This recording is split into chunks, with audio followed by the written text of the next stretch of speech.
Tokyo Olympic 23 जुलाई को शुरू होकर 8 अगस्त को खत्म हो गई है। खेलों के इस महाकुंभ में जीतने के लिए कई देशों के खिलाड़ियों ने जी तोड़ मेहनत किया था।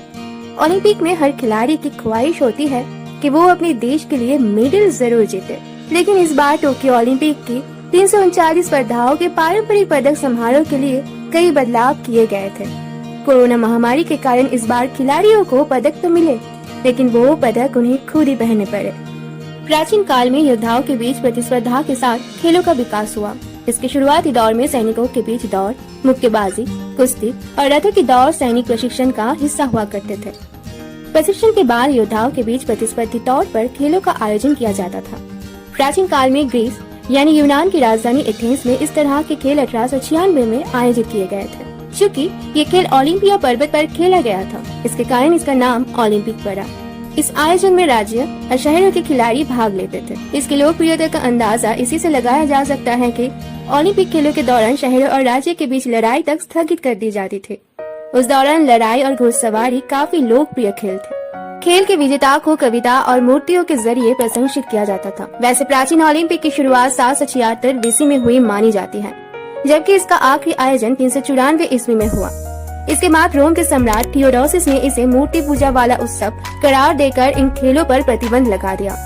नतीजन 150 सालों तक इन खेलों को भुला दिया गया। इन खेलों का फिर से आयोजन 19वीं शताब्दी में सर्वमान्य सभ्यता के विकास के साथ हुआ।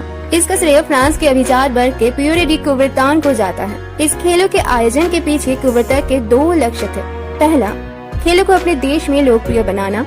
दूसरा, सभी देशों को एक शांतिपूर्ण प्रतिस्पर्धा के लिए एकत्रित करना। उनका मानना था कि खेल युद्ध को टालने के सबसे अच्छे माध्यम हो सकते हैं। कुबरतान की इस परिकल्पना के आधार वर्ष 1896 में पहली बार आधुनिक ओलंपिक खेलों का आयोजन ग्रीस की राजधानी एथेंस में हुआ। शुरुआती दशक में इस आयोजन के अस्तित्व बचाने के लिए संघर्ष करना पड़ा, क्योंकि उस वक्त इस खेल को किसी भी बड़ी शक्ति का साथ नहीं मिल सका था। 1896 के बाद वर्ष 1900 और 1904 में ओलंपिक के संस्करण लोकप्रिय नहीं हो सके, क्योंकि इस दौरान भव्य आयोजन की कमी रही। इसके बाद लंदन में अपने चौथे संस्करण के साथ ओलंपिक आंदोलन संपन्न हुआ। इसमें 2000 एथलीटों ने शिरकत किया। ये संख्या पिछले 3 आयोजनों के योग से अधिक थी। साल 1930 के बर्लिन संस्करण में तो मानो नई जान आ गई। 1950 में अमेरिका सोवियत संघ के आने से ओलंपिक की ख्याति चरम पर पहुंच गई। इसके बाद तो ओलंपिक खेलों में पदक जीतने को देश की प्रतिष्ठा से देखा जाने लगा। वैसे देखा जाए तो 2008 में चीन की राजधानी बीजिंग ओलंपिक के अब तक का सबसे अच्छा आयोजन माना गया है। 15 दिन तक चले ओलंपिक खेलों के दौरान चीन ने न सिर्फ अपनी शानदार मेजबानी से लोगों का दिल जीता, बल्कि सबसे ज्यादा स्वर्ण पदक जीतकर भी इतिहास रचा। भारत ने भी ओलंपिक इतिहास में पहली बार 1928 में स्वर्ण पदक जीता और उसे पहली बार एक साथ 3 पदक भी मिले। 2012 के लंदन ओलंपिक खेलों में 26 प्रतिस्पर्धाओं में 204 देशों के लगभग 10,500 खिलाड़ियों ने हिस्सा लिया था। दोस्तों, क्या आप टोक्यो ओलंपिक में खिलाड़ियों को मिलने वाले मेडल्स के इतिहास के बारे में जानते हैं? अगर नहीं तो आइए जानते हैं। एक समय में ओलंपिक खेलों में जीतने वाले खिलाड़ियों को जैतून के फूलों का हार दिया जाता था। इसके बाद टेक्नोलॉजी के दौर में गोलाकार ओलंपिक मेडल तैयार किए जाने लगे। टोक्यो ओलंपिक के मेडल्स रिसाइकल्ड इलेक्ट्रिक सामानों से बने हैं, जो 8.5 सेंटीमीटर व्यास के होंगे। साथ ही इस पर यूनान की जीत की देवी नाइकी की तस्वीर बनी होती है। लेकिन पिछले कुछ सालों से मेडल्स को सोना, चांदी और कांसे से तैयार किया जा रहा है, जिसे जापान ने 79,000 टन से ज्यादा इस्तेमाल किए गए मोबाइल फोन और अन्य छोटे इलेक्ट्रिक सामानों से निकाला है।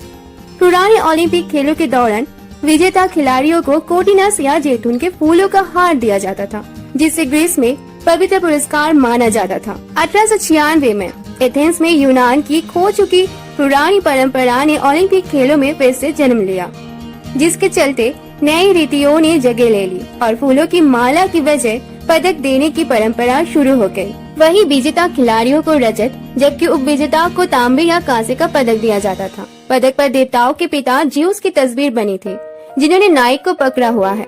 ज्यूस के सम्मान में ही इन खेलों का आयोजन किया जाता था। 1904 खेलों में पहली बार स्वर्ण, रजत और कांस्य पदक का इस्तेमाल किया गया। वही ये पदक यूनान की पौराणिक कथाओं के शुरुआती 3 युगों का प्रतिनिधित्व करते हैं। इन तीनों पदकों के भी अपने मायने हैं।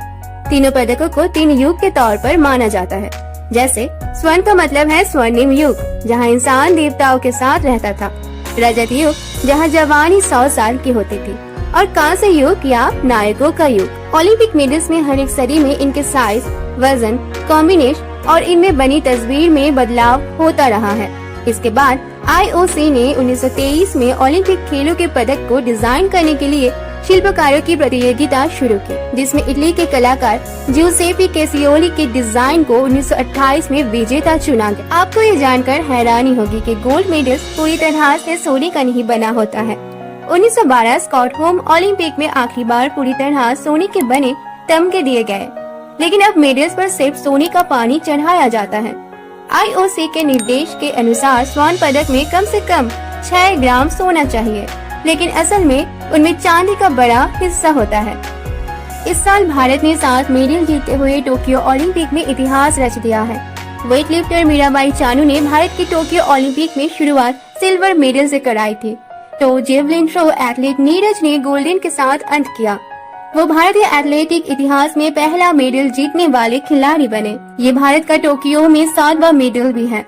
इसके साथ ही भारत ने अपने लंदन ओलंपिक 2012 के बेस्ट प्रदर्शन 6 मेडल को पीछे छोड़ दिया।